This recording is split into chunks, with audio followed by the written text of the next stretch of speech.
Hey, Warren, Eckstein here. I've been getting a lot of questions and inquiries about something called Littermate syndrome. And later on, I'm going to tell you the difference between Littermate syndrome and a bonded pair. I don't buy the whole concept, but basically what they're talking about is Littermate syndrome, referring to issues that arise when two or more siblings are raised together and live together. They bring up all kinds of different things. Well, let's go over a couple of things. The difference between a bonded pair and what they call Littermate syndrome, which, by the way, there's no proven studies about either one. So in terms of Littermate syndrome, sure, they're going to be a little bit more bonded because when they were imprinting between 3 and 7 weeks old, they were together, for the most part.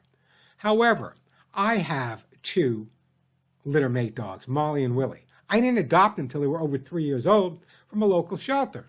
The bottom line is, I knew what I was dealing with. And here's the scenario. When people talk about Littermate syndrome, I always refer to them, what about twins? What about human twins? Let me share some things. These are some of the problems that behaviorists and trainers talk about in terms of littermates living together. Number one, hyperattachment. They stick together like glue. And the problem is, my two guys stick together, but they're not totally dependent on each other. We might take one for a walk. We might take another one for a walk. And we do some training. We train them individually. Interdog aggression. Playtime gets rough. Gets rough with any dogs, whether they're littermates or not littermates. Jealousy. Well, jealousy is interesting. Let me tell you what I do with Molly. Whenever I'm giving them a treat or a toy or playing with them, I give each one or two or three, depending what I'm giving them. And then I give them at the end, both at the same time. There's no jealousy whatsoever. The concept with having two dogs from the same litter is this. Treat them like twin children. I grew up with twins in high school. And the mother was not dressed in the same. One was into sports. One was into academia.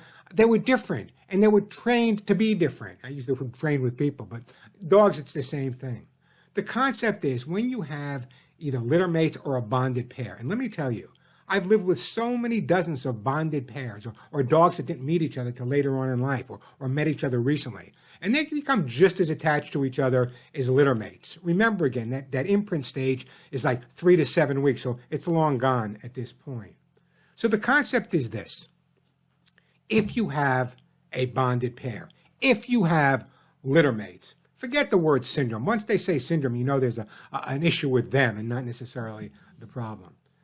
So let me go over this really, really importantly. Number one is make sure that they have their together time. They're bonded. That's critical.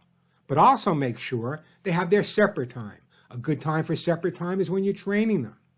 Also, make sure that when you leave the house, okay, you don't spend a whole lot of time with both of them before you leave. That's going to cause an issue. So make sure you just leave the house and leave the two of them. You can say goodbye if you want, but no long goodbyes. I think the concept here, and I think what I'm really trying to stress is this. When you have any living things, humans, dogs, cats, it doesn't make any difference.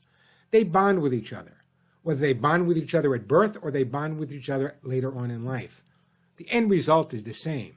Yeah, there's a little bit stronger bond between littermates, as I said, because of those imprinting stages. But having lived with so many dogs and trained over 40,000, I got to be honest with you. I've never really come across a problem of littermate syndrome or bonded pair syndrome, whatever you want to call it, if their guardians were astute enough to do the right thing. And the right thing is to make sure equal time, combined time, fun time. So remember, the concept here is that it's okay to have littermates. People are actually avoiding going to shelters and adopting dogs. I get this on the radio show all the time. Oh, we don't want littermates. We heard all kinds of bad things. Littermate syndrome. Oh, they're a bonded pair. That's going to be a problem. When one dies, what's the other one going to do? The other one's going to grieve just like any other dog would grieve when they lose their best friend. In terms of separation anxiety, it's the same. Jealousy. Jealousy's created.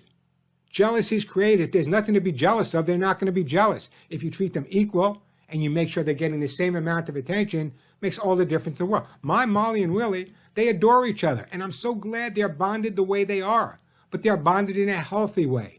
They're not paralyzed if one of them has to go to the vet. They're not paralyzed if one of them goes for a walk and the other one doesn't. Sure, they're excited when they come back, and they may want to be together, but I made it my business to do things separately end together. It makes all the difference in the world. So the next time someone says, well, you know what, you don't want to adopt them because they're the same litter or it's a bonded pair, all kinds of problems. Let me tell you, I believe sometimes the best thing you can do is adopt littermates for a bonded pair. They take a little bit of the stress and pressure off of you because they are bonded. Bonded's a good thing. It's a good thing if you treat it properly. It's only a bad thing if we make sure or if people don't understand the concept of what they're doing. Sibling rivalry. Could be two dogs that just met. It could be people. Doesn't make any difference. But in terms of the word syndrome, people put that out there because it gets pressed. Well, this is a syndrome. It's not a syndrome. It's not a syndrome. If there's a problem, whether it be like they're calling it hyper attachment, inter-dog aggression, depression, jealousy, fearfulness, neophobia, separation anxiety, these problems, they're not born with. These problems are created by the environment or the people. So go ahead, adopt a pair. I don't care if they're littermates. I don't care if they're a bonded pair. And you know what? It's good for them and it's good for you. As I said, it takes some of the pressure off you, and that bonding with each other also gives them a way to alleviate stress and relax, just like when with your best friend or your significant other. I'm Warren Eckstein. I don't buy the whole syndrome thing.